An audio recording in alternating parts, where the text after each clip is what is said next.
Here in the Mitchard household, we are ready for the season. We are all decorated. And this week we have been making crochet Christmas cracker hats, haven't we, Tilly? Here in the UK, Christmas crackers are a huge part of our Christmas dinner. We have them during our Christmas dinner. Each year you choose a partner, you hold one end of the cracker, you pull it, there's a little crack that goes off or a pop. And when the cracker bursts open, the person that's holding the larger end wins.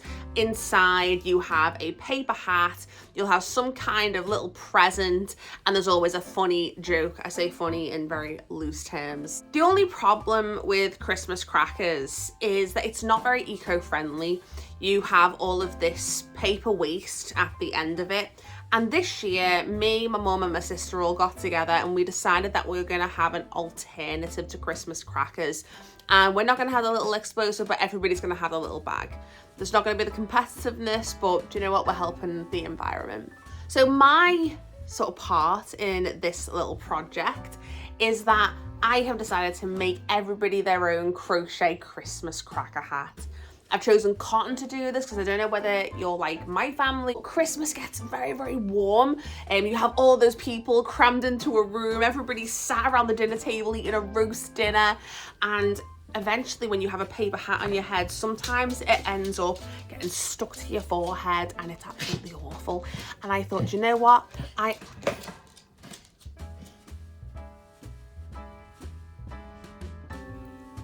You okay?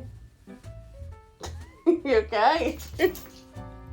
So sometimes you end up with a Christmas cracker stuck to your forehead, and I don't know whether you've been like me before, but sometimes those dies off those paper crowns end up getting stuck on my forehead, and that's not very nice on Christmas Day. So I have made these very, very cute Christmas crowns for everybody. I chose green to kind of go with the coppery kind of coloured hair that I have.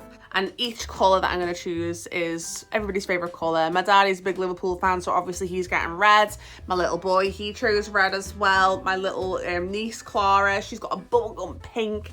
I'm going to be asking my mum and my sister what colours they want. And obviously my brother-in-law, he'll get blue.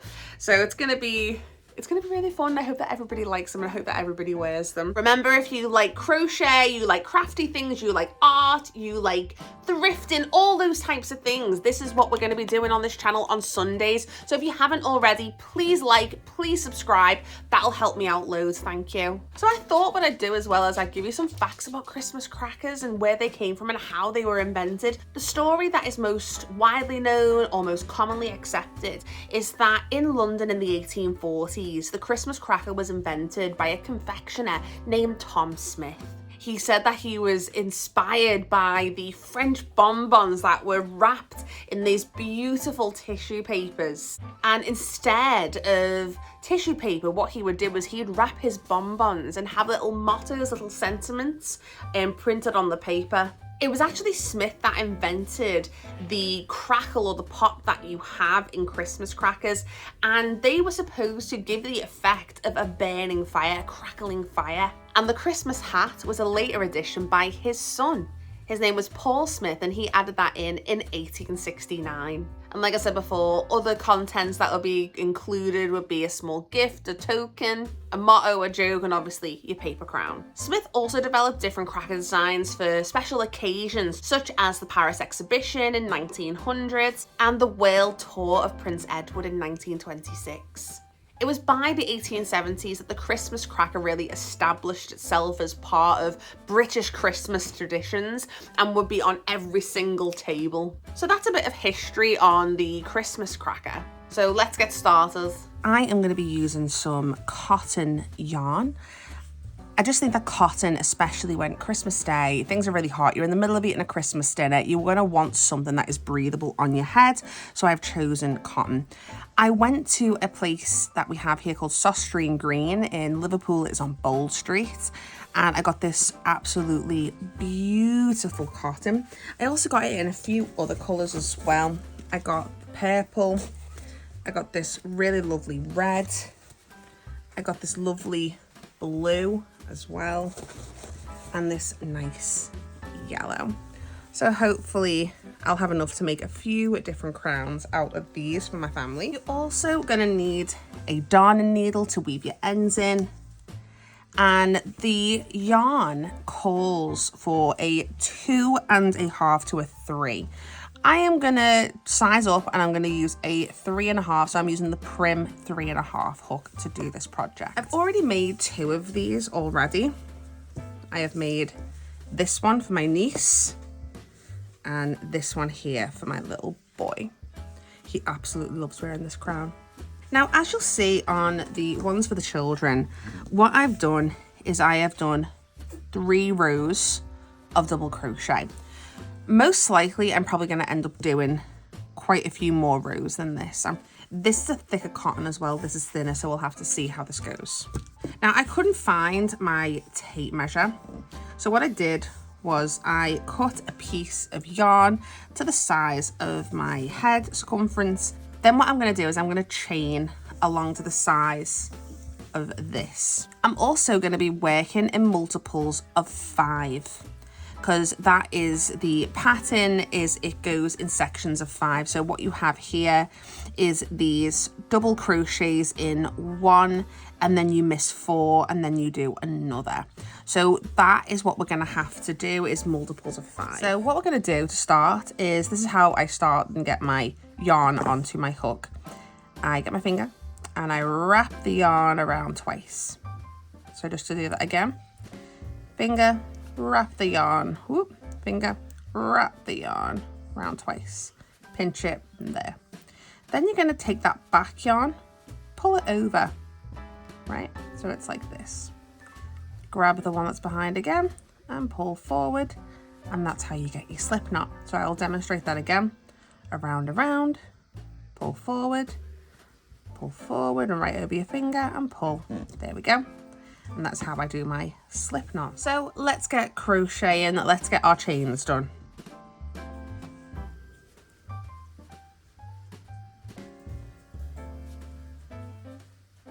So it ended up being 110 chains.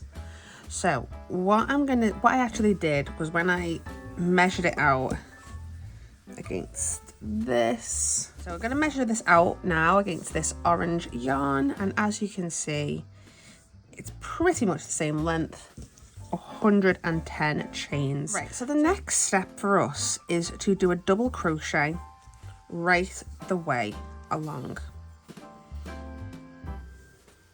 So we're going to do 2 chains and then go back into the 3rd chain. So what I mean by that, I'm going to unhook again. That's my 110 chains. And as you can see, we have this chain through here. We are going to chain 2 now. 1, 2. So including the one that I have my thumb on, that's the 3rd chain. 1, 2, 3. We are going to do a double crochet back into that 3rd chain. There we are. And we are going to double crochet all the way along. Okay. I will check in with you when I've got a full row. So I'm on the last 2 double crochets. And just to test this out, I'm going to wrap this around my head. Okay, so that fits. I was a bit apprehensive because I've not used this cotton before. So I thought, right, I'm not going to join them, because normally what I would do is do a chain and join it at the bottom and then do it in the round. What I'm going to do is I'm going to join that now. I get in my darning needle.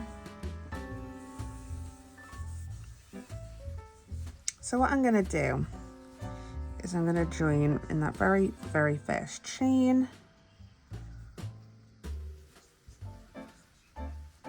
And then from here on out, I'm going to be working in a round. So now I've made it into a round. What I'm going to do is I'm going to seal up that round by going through the top of that first double crochet and just creating a slip stitch. I'm now going to chain 2 and I'm going to double crochet in the top of every single double crochet. So as you can see, you have that loop there at the top. I am going to be going right through and underneath those V's, bringing up those double crochets. So picking up the yarn, going underneath those two little loops, pulling through again. And I'm going to go all the way around, and I'll see you when we get back. So here we are finishing row 2, going straight into that first double crochet, slip stitch, chaining 2, and going into row 3, double crocheting all the way around. This is actually a really beautiful cotton to crochet with. It's very, very smooth, very, very almost like buttery. Sometimes when you are crocheting with cotton, it can be not that forgiving on your hands. It can be quite drying, but so far I've been okay. Also, look at that stitch definition. It's absolutely stunning. And almost on the last stitch of the 3rd row, and we're going to join them with a slip stitch and onto row 4, chain 2 and double crochet all the way around. And what we're going to do now is slip stitch in. If we compare Jackson's crown, this base part, this is 5 stitches in comparison to 3. So this may take another 2 stitches to make it look and give a similar effect, but we shall see. So we're nearly at the end of that round. We're going to finish this off with some double crochets. So here we go, double and a double. So that is your row 5. You're literally going to chain 2, chain round. That brings you your row 5, just like your row 4 and your row 3 and your row 2 before that.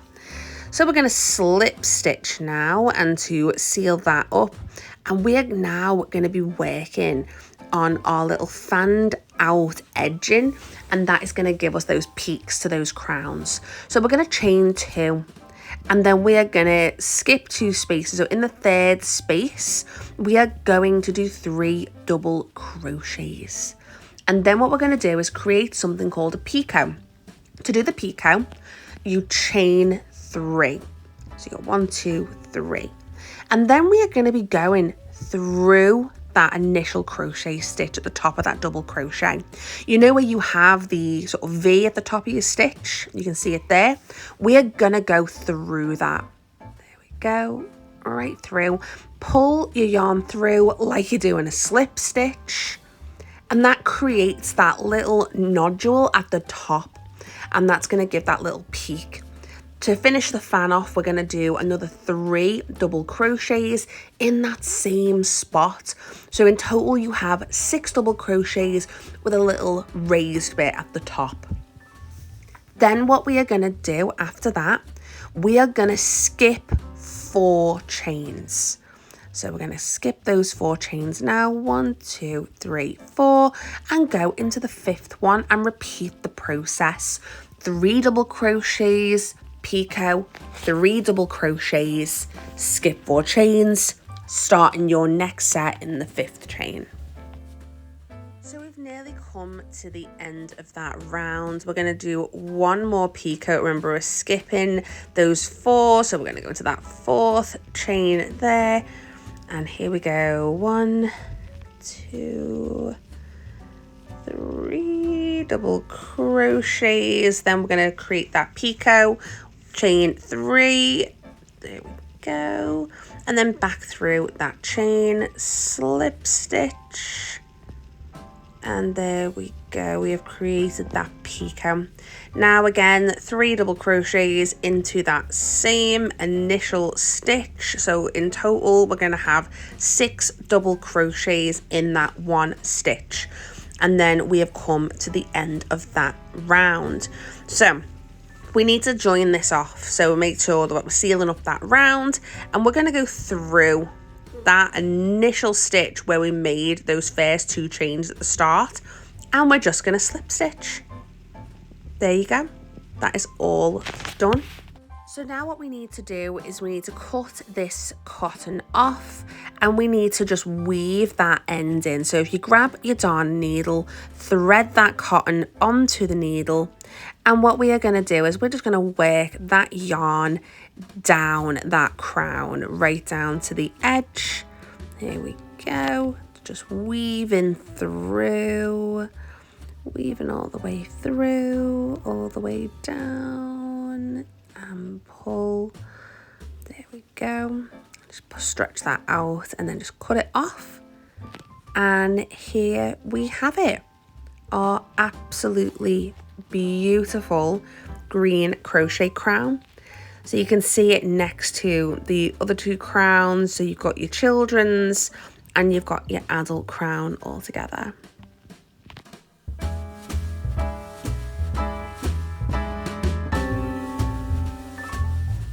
Thank you so much for tuning into today's tutorial. This is the first ever tutorial that I've ever done for crochet. Obviously, I'd like to do more crochet tutorials, and next week we're going to be making a Christmas tree topper, and I'm also going to show you how to make Christmas crochet baubles as well. Remember, if you like crochet, if you like art, if you like thrifting, make sure you follow this channel, put the notifications on, and thank you so much. I'll see you next Sunday.